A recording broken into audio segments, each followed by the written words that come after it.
Competitive സോളിലേക്ക് സ്വാഗതം. SCERT social science 6ാം ക്ലാസ്സിലെ പാഠം 11 ഇന്ന് ഡിസ്കസ് ചെയ്യുന്നത്. ബാങ്കിങ് എന്ന ടോപ്പിക്കിൽ വരുന്നൊരു പാഠഭാഗമാണിത്. പാഠം 11 സ്വരുകൂട്ടാം കരുതി വെക്കാം.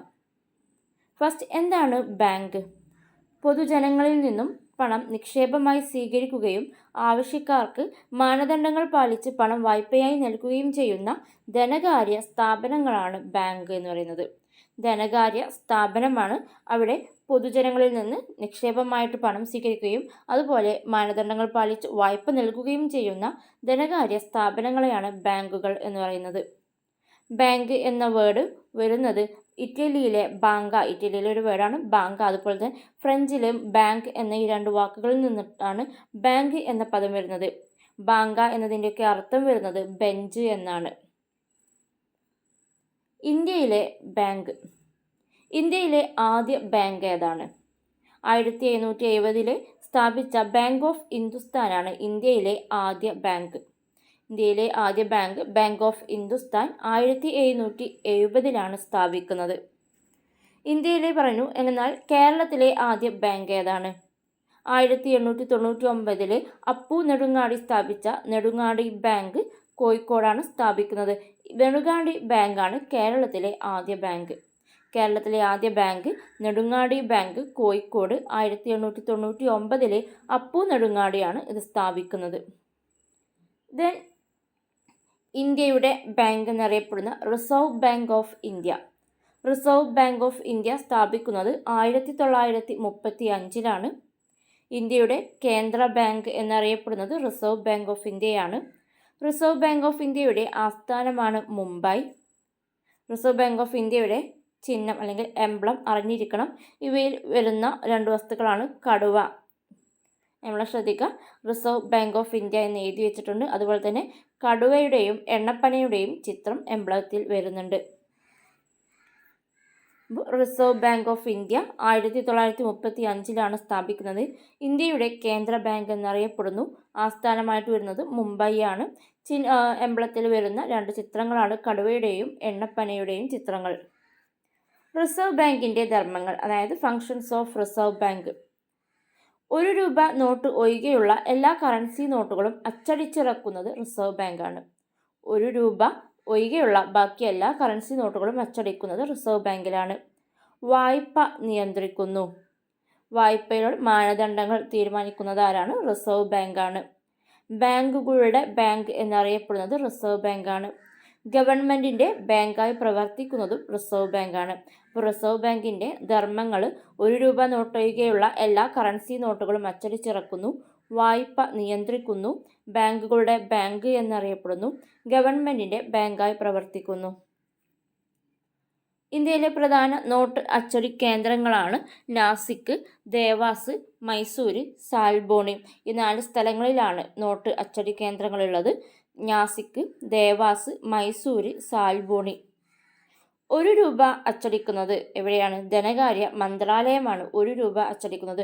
₹1 ഒഴികെയുള്ള എല്ലാ കറൻസികളും അച്ചടിക്കുന്നത് റിസർവ് ബാങ്കിലാണ്. ₹1 അച്ചടിക്കുന്നത് ധനകാര്യ മന്ത്രാലയമാണ്. ദെൻ ബാങ്ക് അക്കൗണ്ടുകൾ. ബാങ്കിൽ നമുക്ക് അക്കൗണ്ടുകൾ ഉണ്ടാക്കാം. എത്ര തരം ബാങ്ക് അക്കൗണ്ടുകളുണ്ട്? വ്യക്തിഗത ബാങ്ക് അക്കൗണ്ട്, സംയുക്ത ബാങ്ക് അക്കൗണ്ട്, സ്ഥാപന ബാങ്ക് അക്കൗണ്ട്. ഇങ്ങനെ 3 തരത്തിലാണ് ബാങ്ക് അക്കൗണ്ടുകൾ ഉള്ളത്. വ്യക്തിഗത ബാങ്ക് അക്കൗണ്ട്. വ്യക്തിഗത ബാങ്ക് അക്കൗണ്ട് എന്ന് പറയുന്നത് ഒരു വ്യക്തി പേഴ്സണൽ ആവശ്യങ്ങൾക്ക് അയാൾ ഉണ്ടാക്കുന്ന ഒരു അക്കൗണ്ടിനെയാണ് വ്യക്തിഗത ബാങ്ക് അക്കൗണ്ട്. അതായത് ഒരൊറ്റൊരാളുടെ ബാങ്ക് അക്കൗണ്ട് ആയിരിക്കും അത്.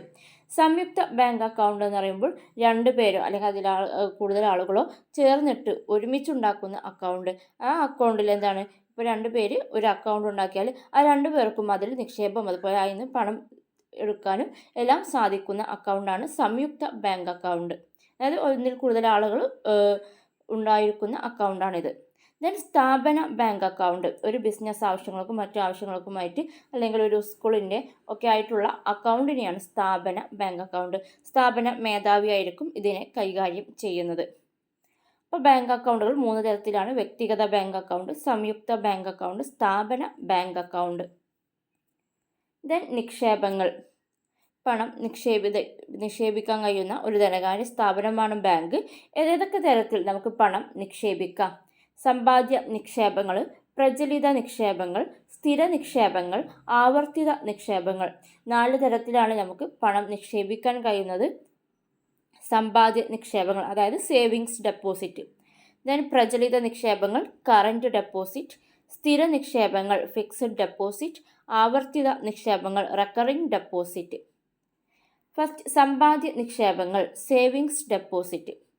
സമ്പാദ്യ നിക്ഷേപം എന്ന് പറയുന്നത് ഒരു വ്യക്തിഗതം അല്ലെങ്കിൽ സംയുക്ത അക്കൗണ്ടുകളിൽ കഴിയുന്ന ഒരു കാര്യമാണ് സമ്പാദ്യ നിക്ഷേപം. ഒരു വ്യക്തിഗത അക്കൗണ്ടിലോ അല്ലെങ്കിൽ സംയുക്ത അക്കൗണ്ടിലോ ഒരു സമ്പാദ്യ നിക്ഷേപം ഉണ്ടാവാം.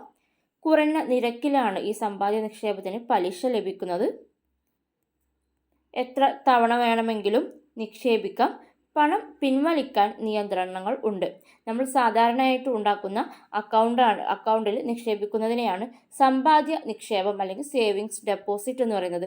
വ്യക്തിഗതമായിട്ടുള്ള അക്കൗണ്ടിൽ നിന്നോ സംയുക്ത അക്കൗണ്ടിൽ നിന്നോ ഇങ്ങനെ നിക്ഷേപിക്കാൻ കഴിയുന്നതാണ്. കുറഞ്ഞ പലിശയാണ് ലഭിക്കുന്നത്. നമുക്ക് എത്ര വേണമെങ്കിലും എപ്പോൾ വേണമെങ്കിലും പണം നിക്ഷേപിക്കാൻ കഴിയും. എന്നാൽ പണം പിൻവലിക്കുന്നതിന് കുറച്ച് നിയന്ത്രണങ്ങൾ ഉണ്ടായിരിക്കും. ഒരു അമൗണ്ടിൽ കൂടുതൽ പണം പെട്ടെന്ന് പിൻവലിക്കാനൊക്കെ അതിന് നിയന്ത്രണങ്ങൾ ഉണ്ടായിരിക്കും. അപ്പോൾ സേവിങ്സ് ഡെപ്പോസിറ്റ് അല്ലെങ്കിൽ സമ്പാദ്യ നിക്ഷേപം ഒന്നാമത്തത്. ദെൻ പ്രചലിത നിക്ഷേപം. പ്രചലിത നിക്ഷേപം എന്ന് പറയുന്നത് വ്യാപാരികൾക്കും വ്യവസായികൾക്കൊക്കെ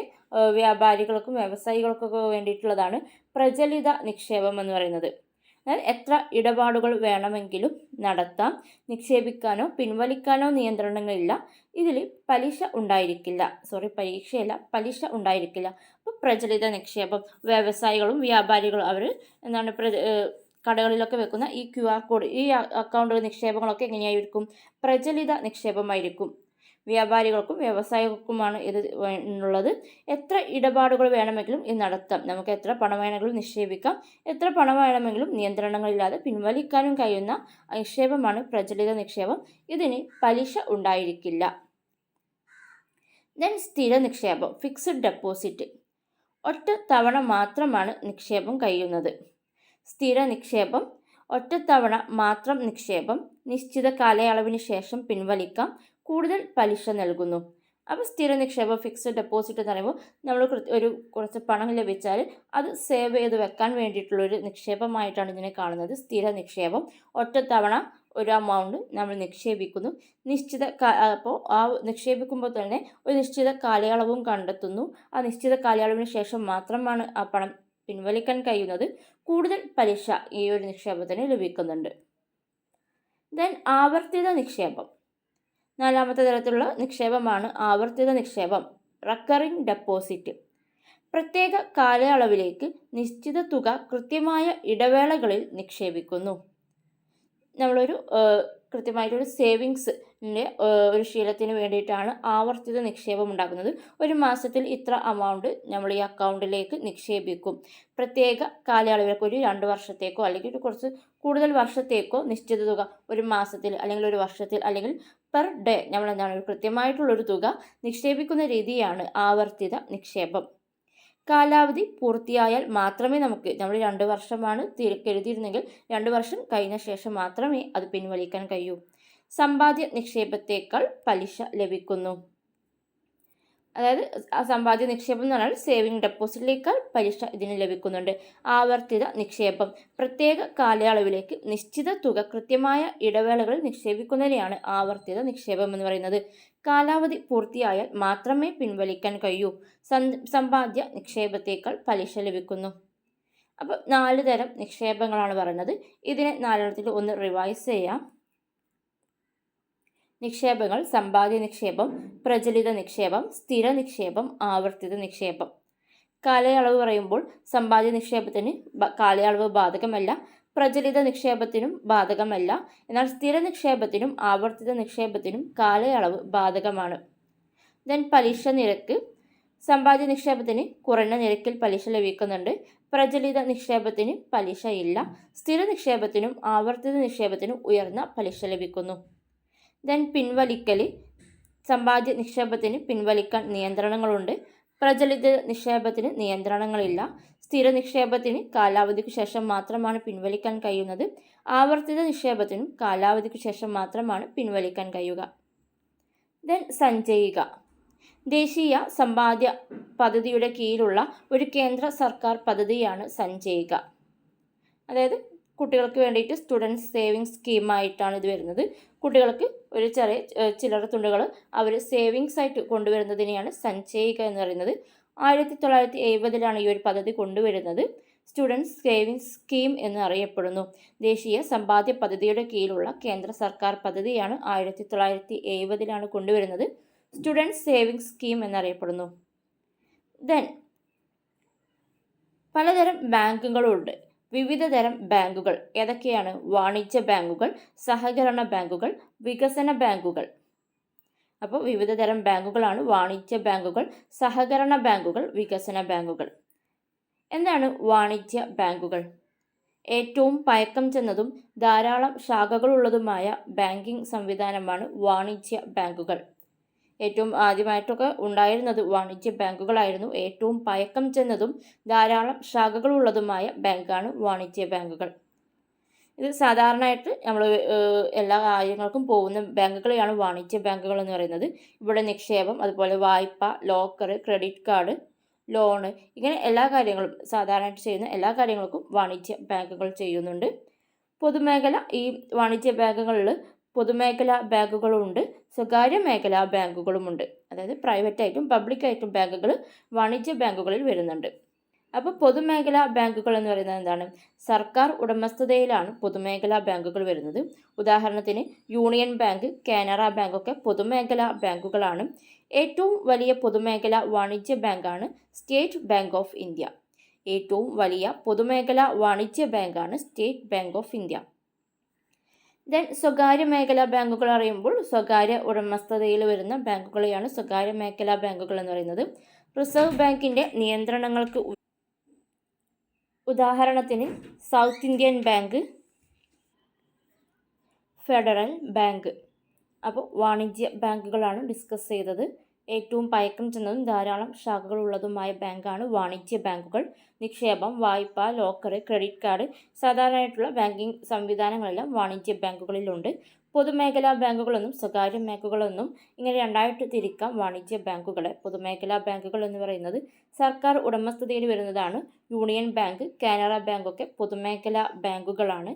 ഏറ്റവും വലിയ പൊതുമേഖല വാണിജ്യ ബാങ്കാണ് സ്റ്റേറ്റ് ബാങ്ക് ഓഫ് ഇന്ത്യ.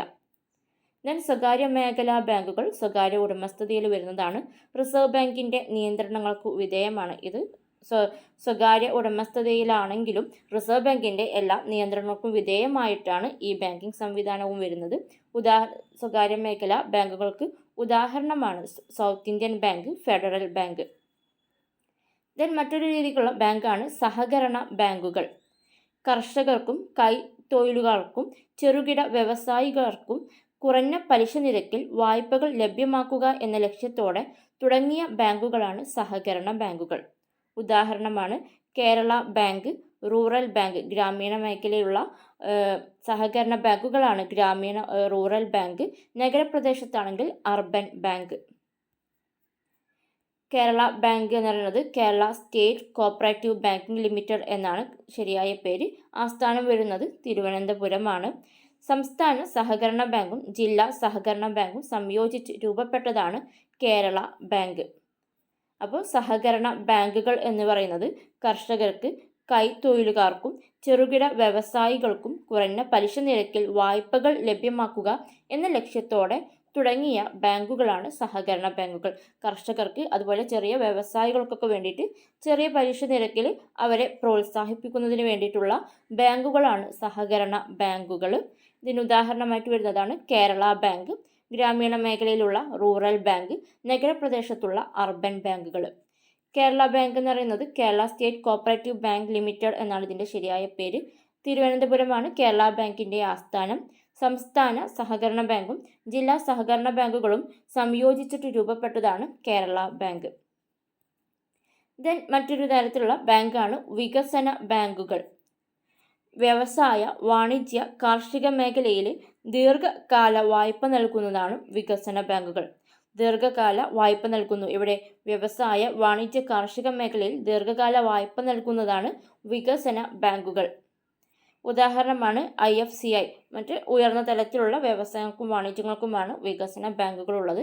ഇതിന് ഉദാഹരണമാണ് IFCI, industrial finance corporation of India.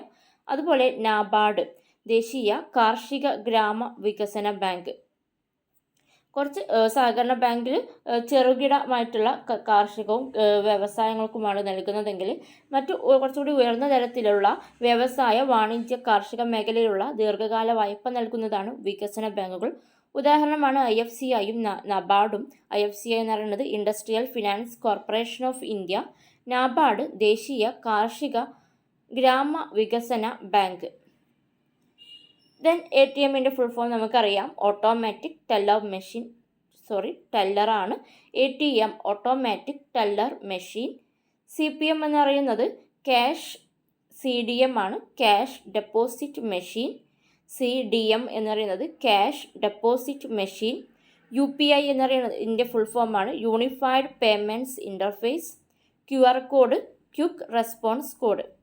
അപ്പോൾ ഫുൾ ഫോമുകൾ അറിഞ്ഞിരിക്കണം. ATM automatic teller machine, CDM cash deposit machine, UPI unified payments interface, QR code quick response code. CDM എന്ന് പറയുന്നത് എന്തായിരുന്നു? Cash deposit machine. അതായത് ബാങ്കിൽ പോകാതെ കറൻസി നിക്ഷേപിക്കുന്ന സംവിധാനമാണ് CDM. ബാങ്കിൽ പണം നിക്ഷേപിക്കാൻ ബാങ്കിൽ പോവാതെ നമുക്ക് തന്നെ നിക്ഷേപിക്കാൻ കഴിയുന്ന സംവിധാനമാണ് CDM, ക്യാഷ് ഡെപ്പോസിറ്റ് മെഷീൻ എന്ന് പറയുന്നത്. ദെൻ UPI എന്താണ്? Unified payments interface. അതായത് ഒന്നിലധികം ബാങ്ക് അക്കൗണ്ടുകളെ ഒരൊറ്റ മൊബൈൽ ആപ്ലിക്കേഷനിൽ ഉപയോഗപ്പെടുത്താൻ സഹായിക്കുന്ന സംവിധാനമാണ് UPI. ഒന്നിലധികം ബാങ്ക് അക്കൗണ്ടുകളെ ഒരൊറ്റ മൊബൈൽ ആപ്ലിക്കേഷനിൽ ഉപയോഗപ്പെടുത്താൻ സഹായിക്കുന്ന സംവിധാനമാണ് UPI. ദെൻ ഡെബിറ്റ് കാർഡ് എന്താണ്? ക്രെഡിറ്റ് കാർഡ് എന്താണ്? ഡെബിറ്റ് കാർഡ് എന്ന് പറയുന്നത് അക്കൗണ്ടിൽ കാശ് ഉണ്ടെങ്കിലേ കാർഡ് ഉപയോഗിക്കാൻ കഴിയുകയുള്ളൂ. ATM കാർഡൊക്കെ വരുന്നത് ഡെബിറ്റ് കാർഡ്. അക്കൗണ്ടിൽ കാശുണ്ടെങ്കിൽ ഈ കാർഡ് ഉപയോഗിച്ച് നമുക്ക് പണമെടുക്കാം. എന്നാൽ ക്രെഡിറ്റ് കാർഡ് എന്ന് പറയുന്നത് നമ്മുടെ അക്കൗണ്ടിൽ പണമില്ലെങ്കിലും നിശ്ചിത ദിവസത്തേക്ക് പണം കടമായി നൽകുന്നു. സമയപരിധിക്കുള്ളിൽ ഇത് തിരിച്ചടച്ചില്ലെങ്കിൽ പലിശ ഈടാക്കുകയും ചെയ്യുന്നു. ക്രെഡിറ്റ് കാർഡ് എന്ന് പറയുന്നത് നമ്മുടെ അക്കൗണ്ടിൽ പണമില്ലെങ്കിലും ഒരു നിശ്ചിത കാലയളവിലേക്ക് നമുക്ക് കടമായിട്ട് പണം നൽകുന്നതാണ് ക്രെഡിറ്റ് കാർഡ്. ഇതിന് പലിശ ഈടാക്കുകയും ചെയ്യും. ദെൻ സൈബർ ഹെൽപ്പ് ലൈൻ നമ്പറാണ് 1930. സൈബർ ഹെൽപ്പ് ലൈൻ നമ്പറാണ് 1930. ഇത്രയാണ് ഈ പാഠഭാഗത്ത് വരുന്നത്. ക്ലാസ് ഇഷ്ടമായിട്ടുണ്ടെങ്കിൽ ലൈക്ക് ചെയ്യുക. തുടർന്നുള്ള പാഠഭാഗങ്ങൾക്ക് വേണ്ടിയിട്ട് ചാനൽ സബ്സ്ക്രൈബ് ചെയ്ത് വെക്കുക. താങ്ക്